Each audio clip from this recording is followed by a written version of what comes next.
하나님이 일하시는 교회 창립 설립 1주년 기념 예배에 저희들이 참석할 수 있는 기회를 주신 우리 하나님과 또 우리 여러 박용환 목사님과 성도 여러분께 진심으로 감사를 드립니다. 벌써 1년이 되었어요. 그렇죠? 근데 사실은 벌써 1년이 되었다는 소리가 우리가 느끼기에는 벌써 1년이 된 것 같지만 아마도 이 교회를 섬기는 분들에게 있어서는 목사님 1년이 10년 같습니다 라고 생각하시는 분들이 아마 많으실 걸로 보입니다. 개척교회가 참 힘들거든요. 오늘날 그래서 개척을 안 하잖아요, 교회들이. 제가 우리 하나님이 일하시는 교회를 마음에 품고 기도할 때마다 아니 잘 섬기고 계신 박영환 목사님 괜히 부추겨서 개척을 시킨 것이 참 죄송한 마음이 들고 때로는 이게 잘하는 일인가에 대한 그런 제 나름의 어떤 질문도 있었습니다. 사람들은 대개는 기성교회를 찾고 대형교회를 찾지 조그만 교회를 찾지 않는데 또 우리 박 목사님이 또 우리 플러싱교회에서 굉장히 인정받는 그리고 많은 교인들이 칭찬하고 또 숨기는 그런 목사님이신데 제가 부추겨서 마치 개척을 시킨 것 같아서 이게 참 목사님께 볼 때마다 죄송한 마음도 들고 전화를 드리고 싶은 마음이 있었지만 잘 드리지 못했을 때도 있습니다. 근데 사실은 목사가 교회를 개척했다라고 하는 것은 목회의 여정을 보면 굉장히 귀한 일입니다. 왜냐하면 개척을 해봐야 한 영혼의 귀함을 알게 됩니다. 예수님의 마음을 읽을 수 있는 것은 바로 큰 대형교회나 기성교회가 아니라 정말 한 영혼을 얻고 씨름하면서 그 영혼을 품는 그 일을 개척교회 목사님만 할 수 있거든요. 제가 지난 8월 말에 시카고 제일연합 감리교회 부흥회를 오라고 그래서 제가 그 담임 목사님에게 물었습니다. 목사님 왜 하필이면 변방에 있는 저를 강사로 부르십니까? 라고 여쭈었더니 그분 하신 말씀이 목사님은 개척을 해보셨잖아요. 이러더라고요. 그러니까 개척을 해봤다라고 하는 것이 저는 그냥 그저 하나님의 부르심에 따라서 누가 저보고 교회를 파송해 주지도 않고 아무도 저를 불러주지 않아서 개척을 했는데 개척을 해본 사람의 마음을 누구보다도 잘 아는 목사님이 저를 불러서 그때 개척했던 그 심정으로 말씀을 전해달라고 해서 일주일 동안 2박 3일 동안 말씀을 전하고 왔습니다. 그런데 사실 개척이 굉장히 어려운 일이에요. 굉장히 어려운 일입니다. 제가 간혹은 우리 집사람 보고 여보 우리 다시 개척 한번 할까? 그럼 저 사람 하겠대요. 보기 못 쳤어. 혼자 해라 이거지. 나하고 이혼하고 가서 하든지 그렇지 않으면 혼자 가서 하라는 거예요. 그 정도로 개척이 힘듭니다. 근데 오늘 우리 하나님이 일하시는 교회는 전부 교인들이 많네요. 저는요 개척을 3년 동안 우리 가족 다녔어요. 별로 감동이 없으시죠? 아니 목사가 예배를 준비하고 말씀을 전하고 교회를 섬길 때에 뭔가 열매가 있어야 하고 싶은 마음이 있거든요. 하다못해 한 영혼이야. 근데 우리 교회 도대체 부흥이 안 돼요. 3년 동안. 저희 장인어른, 이제 은퇴하신 장인어른이 이제 앉아 계셨고, 그 믿음 없는 우리 천황. 기분 좋으면 교회 열심히 나왔다가, 날 좋으면 야외로 가죠. 이 친구들과 함께 목회를 하려니까 어떨 땐 낙심이 되는 거예요. 더군다나 이제 그 친구들이 토요일 저녁이면 전화가 와요. 매형, 내일 우리 어디 가야 되는데. 그럼 교인들이 없어요. 설교 준비하다가 이거 누구를 위해 설교해야 되나? 라는 생각이 들 때는 깊은 자괴감에 빠질 때도 참 많습니다. 근데 오늘 하나님 일하시는 교회는 굉장히 많네요. 제가 지난번에 우리 뉴저지에 찬양제에 갔을 때에 작년에는 우리 목사님 부부만 와서 찬양했잖아요. 참 마음이 아프더라고. 괜한 일을 했나 생각했는데 이번 주에는 이번에 가보니까요 이게 뭐야? 일치월장했다라고 하는 표현. 그런 표현들이 딱 마음에 왈만큼 이번에 한 8분 참석하셨나요? 8분이셨어요. 보기만 봐도 은혜가 되는 거예요. 우리 GMC 교인들이 모여서 오늘날 같이 교회가 부흥이 안 되는 시대에 있는 교회들도 문을 닫는 시대에 어떤 교회가 개척을 해서 작년과 금년을 비교해 볼 때 이렇게 성장했다라고 하는 그런 모습을 보면 보는 그 자체가 은혜가 되는 것이고 저분들이 서 있어 찬양을 부르는 자체가 감동이 되는 거죠. 근데 가만히 생각해보니까 우리가 이렇게 감동이 되는 하나님은 어떠실까? 하나님은 어떤 마음을 가지실까? 그래서 찬송을 부르는 내내 제 마음속에 하나님께 감사하는 마음이 들고 또 우리 하일교회가 찬양하고 내려올 때 제가 박수를 크게 쳤습니다. 딴 교회. 수고하셨습니다라고 인사했더니 또 어떤 분이 내려오시다 말고 인사하고 자고 가시더라고요. 사실은 뭐 여러분 교회를 하나 세운다라고 하는 자체가 여러 가지 장애 요소도 많고 어려움도 많지 않습니까? 저희 교회가 뭐 우리 하일교회에 대해서 뭐 섬기는 것이 정말 하나님의 은혜로 섬길 수가 있게 되었는데 처음 저희들이 창립 50주년을 준비하면서 우리 교회가 해야 될 일이 무엇일까 생각을 하다가 교회 하나를 개척하는데 좀 본을 했으면 좋겠다라고 하는 마음이 든대요. 근데 목사가 마음에 오는 감동이 다 이루어지는 건 아닙니다. 목사가 어떤 목적을 놓고 기도하면서 이와 같은 일이 이루어졌으면 좋겠다라고 하는 기도의 바람, 이것들이 다 이루어지는 건 아니에요. 그리고 그렇게 했다고 해서 다 교인들이 협력하는 건 아닙니다. 저는 그저 우리 교회가 50주년 말에서 좀 뜻깊은 일을 해야 되겠다 생각하는 중에 하나가 바로 개척교회를 좀 후원했으면 좋겠다는 생각에 우리 박 목사님께 말씀을 드리고 되어지는 과정이 놀라운 거예요. 이루어지는 과정이 놀랍습니다. 제가 알기로는 우리 박 목사님이 그렇게 성격이 급한 분이거나 혹은 어떤 일에 굉장한 추진력을 가진 분이 아니라고 저는 알고 있거든요. 그저 섬기는 일에 맡겨진 일에 최선을 다하시는 그런 분이셨어요. 그래서 어떤 분이 박영관 목사님이 개척한다고 하니까 그분이 과연 그런 강력한 어떤 리더십을 갖고 교회 개척을 해 나갈 수 있을까라고 하는 그런 말씀도 하셨어요. 근데요, 목사님이 개척을 하신다고 그러고 우리가 함께 기도하자고 하실 때 하나님이 행하시는 일들이 놀랍게 진행이 되는 거예요. 놀랍게 진행이 돼요. 우리 장로님도 다 그냥 그렇게 하겠습니다. 기도하겠습니다. 우리 함께 협력하겠습니다. 이게 그냥 되는 게 아니거든요. 그냥 되는 게 아닙니다, 여러분. 그러니까 우리가 기도했다고 해서 즉시 이루어지면 얼마나 좋겠습니까? 근데 그렇지 않단 말이야, 되겠습니까? 뭐 하나님이 일하시는 이 교회 찬양도 마찬가지지만 하나님의 때가 있고 하나님의 방법이 있거든요. 그건 우리 방식과 다른 겁니다. 우리 때와 다른 것이고. 근데도 하나님이 더 급하셨던 것 같아요. 하나님이 일하시는 교회를 세우시는데 우리보다 하나님이 더 급하셨던 것 같아요. 그래서 일이 일사천리로 이루어지는 겁니다. 사실은 저희 교회는 좀 더 이따가 개척하려고 했는데 박 목사님이 금세 개척하시겠다는 11월 달에 그와 같은 과정을 보면서 하나님이 이 시대에 하나님이 일하시는 교회가 필요하시는구나. 우리도 하나님이 필요하지만 하나님은 우리가 필요한 거예요. 우리도 개척해야 되겠다는 생각을 하지만 하나님도 이 시대에 정말 교회들이 전부 다 문을 닫고 있는 이 시대에 새로운 어떤 성경적 신앙을 가지고 새로운 믿음으로 새롭게 시작할 교회를 찾고 있었는데 어쩌면 박 목사님이 하나님 눈에 보시기에 참 꼭 알맞는 목사님이었고 교회였다는 사실이 있었기 때문에 이 교회가 일사천리로 잘 개척이 되었고 오늘 이 자리에 이르게 된 줄로 믿습니다.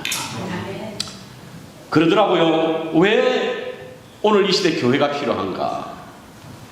왜 오늘 이 시대에 교회 개척이 필요한가? 찰스 윈돌 목사님이라고 하시는 분 계세요. 달라스 대알라스카 세미너리의 총장까지 지내셨던 침례교 목사님이죠. 이분이 쓴 겨울이 오기 전에라고 하는 책에 보면요, 우리가 왜 로컬 교회를 섬겨야 하는지 5가지 그 이유를 말하고 있어요. 저는 오늘 이 이유가 오늘 우리가 교회를 세워야 하는 이유이기도 한다고 저는 믿습니다. 왜 내가 로컬 교회를 섬겨야 하는가? 첫 번째 이유는 교회는 유일하게 인간의 궁극적인 문제를 다루고 있는 곳이라는 거예요. 교회는. 예를 들어서 우리 교회가 죽음, 심판, 관계, 목적, 우선순위, 삶의 의미, 정체성, 천국과 지옥을 다루는 유일한 곳이 교회잖아요.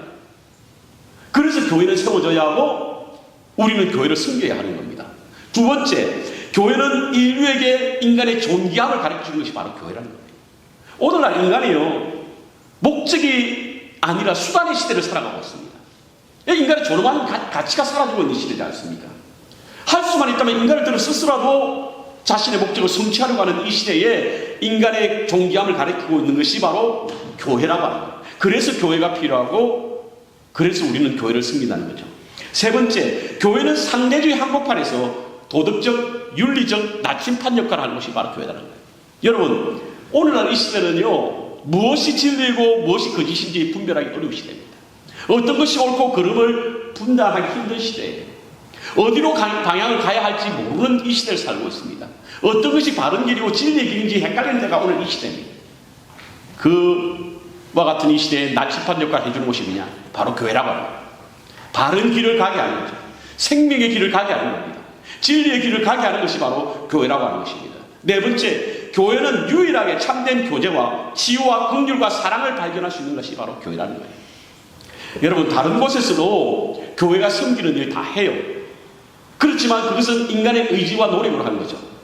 그런데 우리 교회는 이와 같은 일을 하게 하는 것이 바로 하나님께서 우리의 마음을 감동시켜서 하나님의 능력으로 행하는 것이기 때문에 우리가 교회를 섬겨야 하고 교회를 세워야 하고 그리고 교회를 통해서 하나님의 나라를 드러내야 한다는 사실인 것입니다. 다섯 번째, 교회는 지상에서 가장 영원하고 가장 비이기적이고 본질적이고 용기 있는 사역을 하도록 동기부여를 받는 것이 바로 교회라는 겁니다. 학교, 병원, 사회복지시설 이런 여러 가지 많은 사회시설의 바로 가장 비이기적인 모습으로 세워지는 것이 바로 교회라고 합니다. 이건 제 말이 아닙니다. 찰스 윈돌 목사님이 쓴 글에서 이 부분이 나옵니다. 저는 이 글이 바로 오늘날 우리가 교회를 세워야 하고 교회를 섬겨야 하고 교회를 세상 공동체 속으로 들어가게 해야 되는 이유라고 생각합니다. 교회에 다른 곳에서 발견할 수 없는 것들이에요. 그래서 스윈돌 목사님은 내가 지역교회를 섬긴다라고 하는 말씀을 하게 되었습니다. 초대교회가 세워졌던 것은 바로 성령의 임하심입니다. 오순절 마가의 다락방에서 성령이 임하시고 난 이후에 세워진 것이 바로 교회입니다. 교회의 역사는 하나님의 성령이 이 땅에 오시고 난 이후에 교인들이 함께 모여서 자신들이 각자 성령의 체험한 이야기들을 나누면서 교회가 시작된 거예요. 야, 넌 무슨 은혜 받았어? 너 성령이 어떻게 체험되었어? 하나님의 성령이 너에게 어떤 모습으로 나타났어? 이걸 서로 공유하면서 교회가 시작된 거예요. 그래서 당시에는 큰 교회가 없었습니다. 전부 다 가정교회였어요. 가정마다 교회를 세워진 겁니다. 여러분들 성지순례를 가다 보면 우리가 흔히 성경에 나오는 안디옥 교회는 안디옥에 있는 큰 교회를 말하는 것이 아니라 안디옥에 있는 여러 교회들을 합쳐서 통틀어 안디옥 교회라 불렀고요. 고린도 교회는 고린도에 있는 어느 도시의 큰 교회를 말하는 것이 아니라 고린도에 섬기는 성도들이 함께 모여 작은 공동체를 만든 것이 바로 교회의 시작이었다는 겁니다. 근데 이 교회가 제가 오늘 이 더하게 하시는 하나님이라고 하는 제목으로 말씀을 준비하게 한 것은 마지막 47절에 있는 말씀을 다시 한번 묵상해 보면요. 47절에 이렇게 말하고 있지 않습니까? 하나님을 찬미하며 또한 또 온 백성의 칭송을 받으니 주께서 구원받는 사람을 날마다 더하게 하셨다.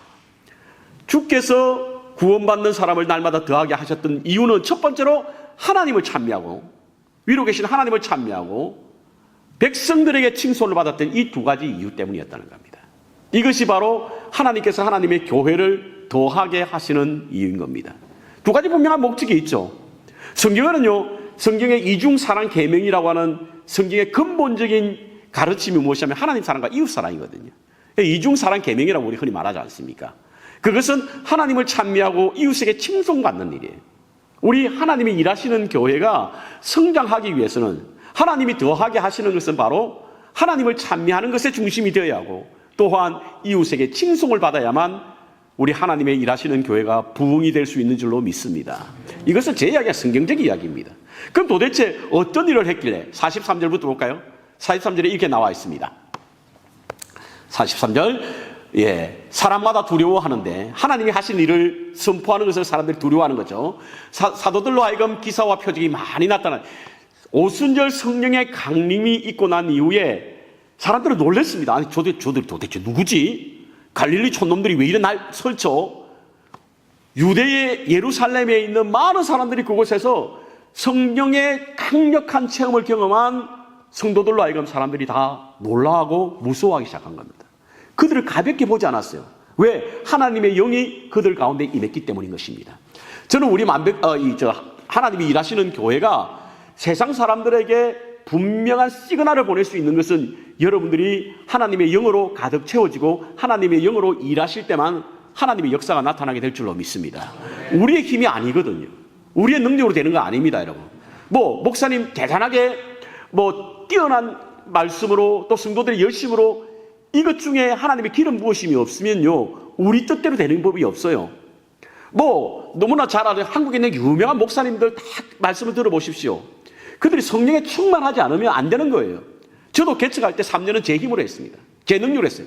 모의 숫자가 저희 가족. 결심을 하면서 저는 3년 후에 기도했었습니다. 목회를 계속 할 것인가? 그만둘 것인가? 접을 것인가? 그때 또 이웃교회 목사님이 또 저보고 목사님 우리 교회 와서 부목으로 하면 어떻겠냐? 막 유혹에 넘어가서 알았습니다. 목사님 제가 이번 해까지 해보고 안 되면 제가 그 교회 부목사 하겠습니다. 라고 하고 난 이후에 제가 하나님과 마지막 결투를 마치 약복강강까지 다시 했습니다. 하나님 어떻게 이럴 수 있습니까? 나는 하나님께 최선을 다했고 뭐 제가 전도지도 많이 뿌렸거든요. 아소리아 전철역에 와서 한국 사람 비슷한 사람 보이면 다 뿌렸어요. 보는 사람한테마다 교회 오라고 건면했는데 안 오는 거예요. 내 힘으로 안 되더라고. 그래서 하나님께 마지막 결단의 40일을 기도하면서 그 중에 하나님을 만나는 체험도 하게 되고 하나님의 역사를 보게 되고 그리고 이 40일 금식 40일 아침 금식 기도 후에 그날에 우리 교회에 23명이 등록했습니다. 안 놀라시네 여러분. 워낙 큰 교회를 섬기니까. 아니 우리 가족만 있다가 23명이 그날 같이 온 거예요. 여러분 생각할 때 아니 23명이 어디서 왔지? 어느 교회가 문을 닫아서 왔나? 문을 닫아서 온 교인도 있지만 그 사람은 내 사람. 평소에 저하고 관계가 있어서 제가 개척한다는 소식을 듣고 있었지만 목사님 교회 좀 섬겨야 되겠다는 마음이 항상 있다가 그날 온 거예요. 하필이면. 저희 교인들 가운데 한 청년이 친구하고 데이트하고 있는 여자친구가 있는데 그날 온 거예요. 그날에 23명이 등록한 겁니다. 저를 이제 부목사로 데려가려고 했던 목사님도 목사님 안 되겠습니다. 목사님 그 자리에 있어야 되겠어요. 그때부터 교회가 탄력을 받게. 하나님이 더하게 하시는 이 일은 우리 힘으로 되는 게 아니에요. 여러분. 우리의 능력으로 되는 게 아닙니다. 우리의 재주로 되는 게 아니에요. 만약에 우리 교회가 부흥이 되지 않는다고 한다면 여러분 우리 목사님 쪼지 마시기 바랍니다. 여러분들이 기도하셔야 되는 거예요. 하나님의 성령이 우리 가운데 역사하시면요. 성령이 어떤 역할을 하는 거 아세요? 마치 언덕길로 올라갈 때 시동이 꺼졌잖아요. 차가. 그러면 그 시동 올라가게 하는 일은 뭐냐면 우리의 힘으로 밀어서 올라갈 수 있는 게 아니잖아요. 엔진에 시동이 걸려 올라가지 않습니까? 그 엔진의 시동은 누가 하냐면 이게 성령님께서 하신다는 이야기인 겁니다. 그래서 초대교회가 더하게 하신 것은 바로 하나님 사람으로 두려워하는데 사도들로 하여금 기사와 표적이 많이 일어나는 이 성령의 역사죠. 44절에 믿는 사람이 다 함께 있어 모든 물건을 서로 통용하고 이 부분에 우리 교인들이 좀 부담이 되시는 분이 있습니다. 물건을 통용한다? 그럼 내 거 다 내라 뜻인가? 내 물건 다 팔고 45절 볼까요? 또 재산과 소유를 팔아 각 사람 필요에 따라 나눠주고 이거 교회 부담스러워서 못 다니겠는데 내 재산을 다 팔라는 것인가? 실제로 파는 사건이 있죠. 4장에 보면요 바나바가 자신의 재산을 팔아서 교회에다 드렸거든요. 그래서 교회 필요에 따라 나누었습니다. 이것을 오늘 우리에게는 어떻게 해석해야 되느냐? 대재산을 판 것은 예루살렘 교회가 끝이었어요. 그 위에 안디옥 교회라든지 다른 교회는 재산을 모두 다 팔지 않았습니다. 이것을 우리가 어떻게 해석해야 되냐면 지금도 그러면 우리 재산을 다 팔란 뜻이 아니라 우리 교회의 성도들 한 사람 한 사람의 필요에 따라서 섬기는 것이 바로 하나님이 더하게 하시는 교회인 줄로 믿습니다. 예를 들어서 우리 성도님들이 여러분들이 내 재산을 다 팔아서 섬길 만한 분이 여기 안 계신 것 같네. 다 오히려 여러분들이 팔아서 저한테 줘야 될 것 같은데. 그렇지만 우리 성도님께 필요한 것이 있죠. 뭐가 필요하죠? 중보기도가 필요하죠. 위로와 나눔이 필요하지 않습니까? 교제가 필요하죠. 섬김이 필요하지 않습니까? 필요에 따라서 나눠주는 교회가 하나님이 더하게 하시는 교회인 줄로 믿습니다.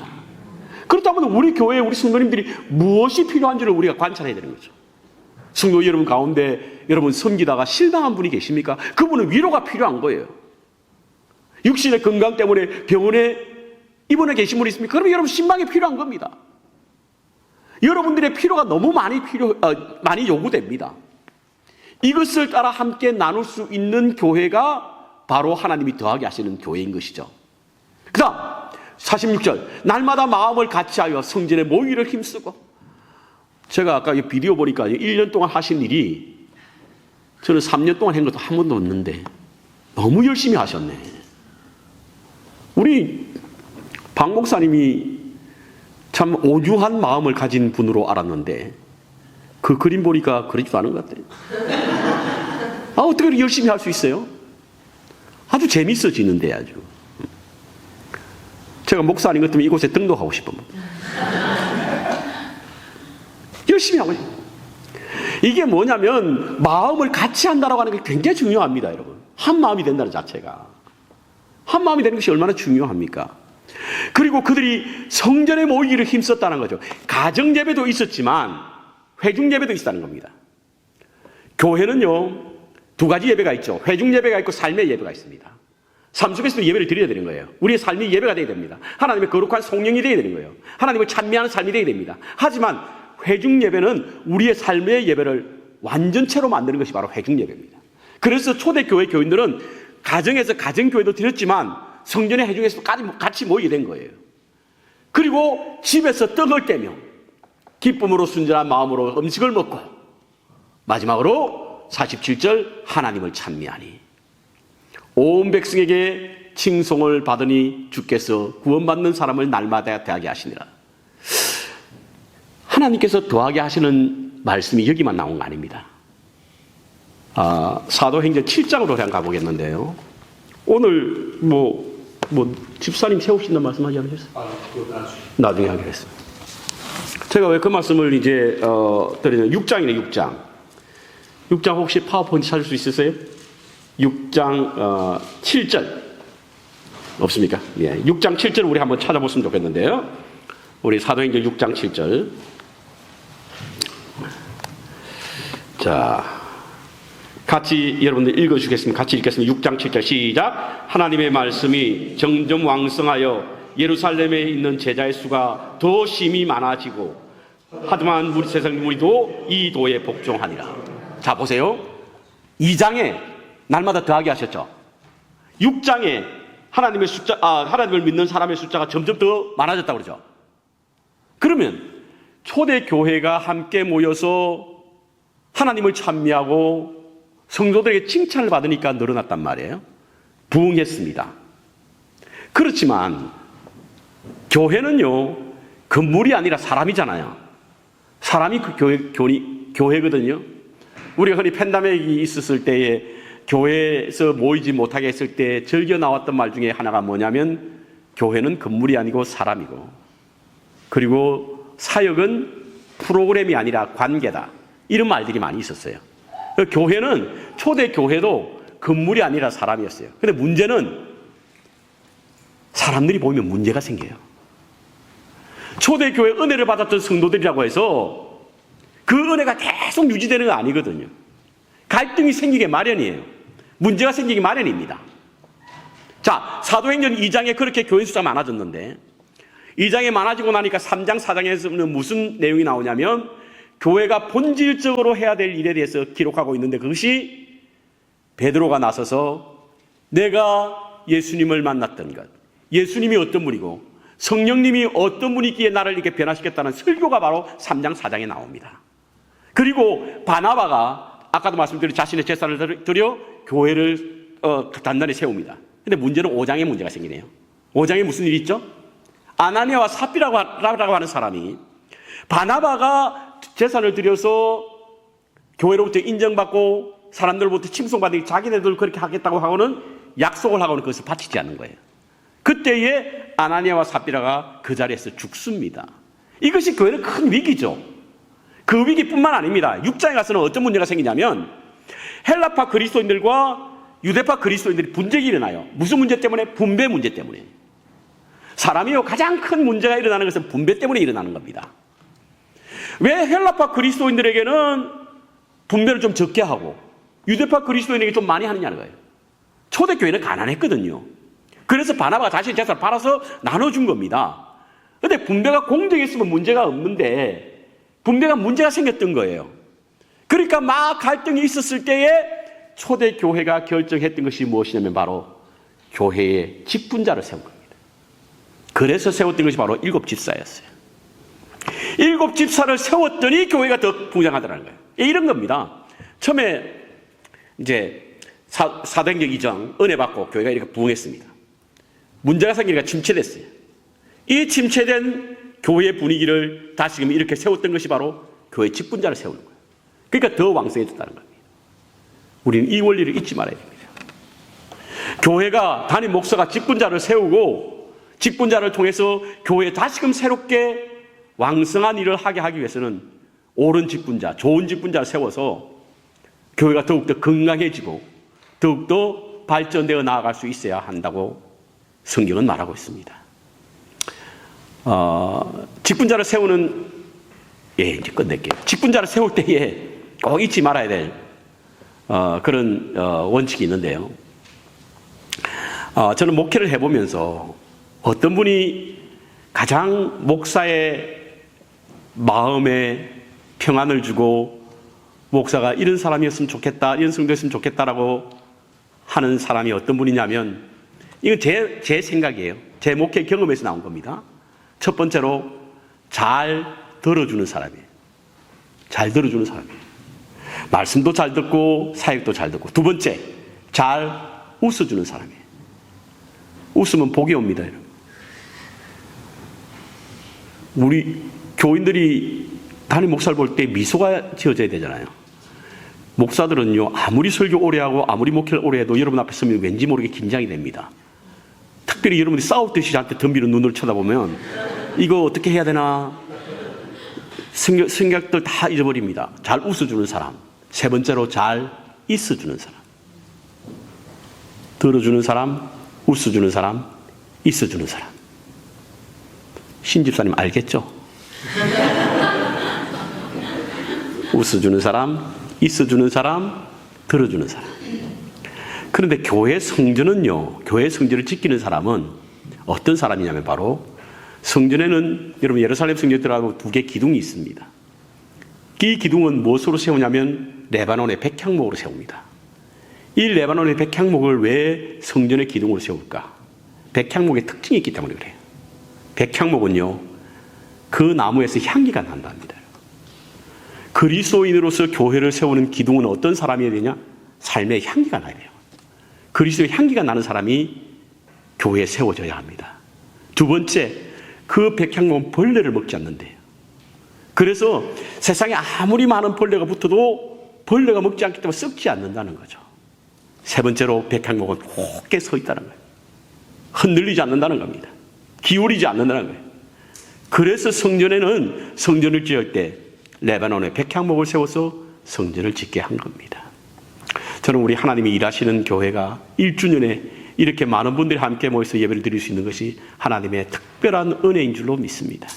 제가 하지 못한 일을 우리 박 목사님이 하셨다는 것에 대해서 기쁜 마음, 그리고 또 우리 가끔 우리 하일교회에서 들려오는 소식 때문에 제 마음이 허무할 때가 참 많았고, 그래 우리가 기도한 것이 하나님이 급하셔서 이렇게 교회를 세우시고 인도하셨구나라는 생각이 들어서 감사하는 마음. 하지만 한편으로는 우리 박 목사님과 사모님이 얼마나 교회를 세우기 위해서 애를 쓰셨고 얼마나 눈물로서 이 교회를 위해서 기도하셨을까. 저는 개척을 해봤기 때문에 그 마음 알거든요. 그 심정을 알거든요. 그런데 저는 확신합니다. 오늘의 흘린 눈물은 결코 그 눈물이 사라지지 않는다는 사실을. 기도는요, 기도한 사람은 사라질지 몰라도 기도는 살아있습니다, 여러분. 우리의 기도는 하나님께서, 우리는 비록 그 기도한 사람은 세상에 떠날지라도 그 기도는 살아있기 때문에 역사하시는 거죠. 오늘 눈물로 씨를 뿌린 자는 기쁨으로 다들 거둬가셨는데, 우리 목사님의 기도의 눈물이 아마 이 교회의 아름다운 결실로 나타날 것으로 믿고, 여러분들이 함께 섬길 수 있는 것이 은혜요, 복임을 기억하시고 주님의 몸된 교회를 세우실 때에 여러분들의 헌신과 희생이 하나님의 아름답게 빛날 수 있는 그런 은혜가 있음을 기억하시고, 우리 하나님이 일하시는 교회에 섬기는 교인으로서의 자부심을 갖고 하나님이 우리를 통해서 이루실 놀라운 위대한 환상과 꿈을 꾸면서 그 비전을 실천해 나가신다고 한다면, 하나님은 이 하나님이 일하시는 분명한 이유를 이 교회를 통해서 보여주실 줄로 믿고, 제가 마지막 목회자의 기도라고 하는 시를 한번 여러분에게 소개해드리고 말씀을 마치려고 합니다. 어느 목회자의 기도인데요, 이런 기도입니다. 하나님, 스툴은 아마추어 같은 삶을 살아가게 하소서. 처음 보는 하늘이듯 그 하늘을 바라보게 하소서. 처음 만났던 그 감격으로 주님을 보게 하소서. 내가 처음 사랑했던 그 여인을 처음 바라보던 그 눈초리로 그렇게 내 아내를 보게 하소서. 처음 들어서는 예배당이듯 그 설레임으로 예배당에 앉게 하소서. 처음 그 구원의 메시지가 내 심장을 사로잡던 그 감격으로 처음 그 설교를 듣는 그 심정으로 설교를 듣게 하소서. 오 주님, 마지막 단부대에 올라서 있는 사형수처럼 사형수 같은 삶을 살아가게 하소서. 마지막 보는 하늘인 것처럼 하늘을 바라보게 하소서. 마지막 보는 아내인 것처럼 그 아내의 얼굴을 바라보게 하소서. 마지막 보는 예배당인 것처럼 그 예배당을 바라보게 하소서. 마지막 듣는 설교인 것처럼 그 설교를 듣게 하소서. 저는 이 시를 취임하는 교회에 가서 우리 취임하는 성도님들과 교회를 위해서 항상 축복하며 이 기도를 마지막으로 나눕니다. 어쨌든 이 하나님이 일하시는 교회를 통해서 하나님이 하실 일이 있으셔서 세우셨는 줄로 믿고 하나님의 손에 붙잡힌 바 된 주님의 몸된 교회가 되어서 이 시대에 참 성경적 교회를 바로 세우시는 그런 놀라운 은혜가 있기를 주님의 이름으로 축복합니다. 아멘. 감사하신 하나님, 참으로 뜻깊은 하나님이 일하시는 놀라운 일을 보게 하신 은혜를 감사드립니다. 한 영혼을 천하보다 더 귀히 여기심으로 아버지 하나님 한 영혼을 구원하실 때에 자비로우신 아버지 하나님 힘과 열심으로 하나님의 나라를 드러내시며 주의 말씀을 선포했던 우리 주님을 담는 우리 하나님이 일하시는 교회를 세우셔서 지난 1년 동안 지켜오신 하나님의 은혜를 진심으로 감사드립니다. 돌아보면 모든 것이 다 하나님의 은혜였음을 고백하는 주의 종과 섬기는 성도들의 신앙의 고백이 이 교회를 세우는 지탱하는 큰 힘이 되게 하여 주시옵시고, 그래서 그 은혜 날마다 감사함으로 감사 위에 감사가 쌓여지는 은혜가 있게 도와주시옵시고, 또 다른 감사의 조건을 만들어갈 수 있는 주님의 몸된 교회가 되게 하여 주시옵소서.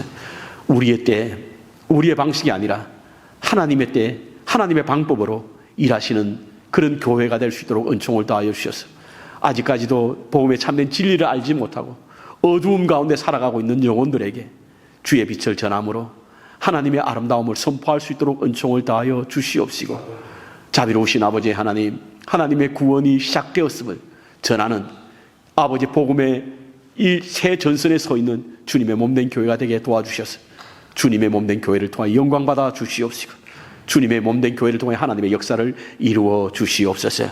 섬기는 우리 박영관 목사님 네 분을 축복하여 주옵소서. 종의 눈물을 주님은 아실 줄로 믿습니다. 주님이 저의 눈물을 닦아 주시옵시고, 비록 우리가 지금 당장 눈에 보이는 것은 참 보잘것없을지라도 심히 창백해 하시는 하나님의 놀라운 역사를 믿으며 눈물로 씨앗을 뿌리게 하시고 기쁨으로 단을 거둘 수 있는 놀라운 일을 볼 수 있도록 은총을 다하여 주시옵소서. 목사님과 함께 협력하여 세워나가는 성도님들을 축복하여 주옵소서. 저들의 헌신과 승김에는 반드시 하나님께서 약속하신 상급이 있는 줄로 믿사오니 그 믿음으로 주의 몸된 교회를 섬겨 하나님의 아름다움을 드러낼 수 있는 복된 교회와 성도와 우리 목사님 될 수 있도록 은혜를 더하여 주시옵소서. 예수님의 이름으로 기도하였습니다. 아멘.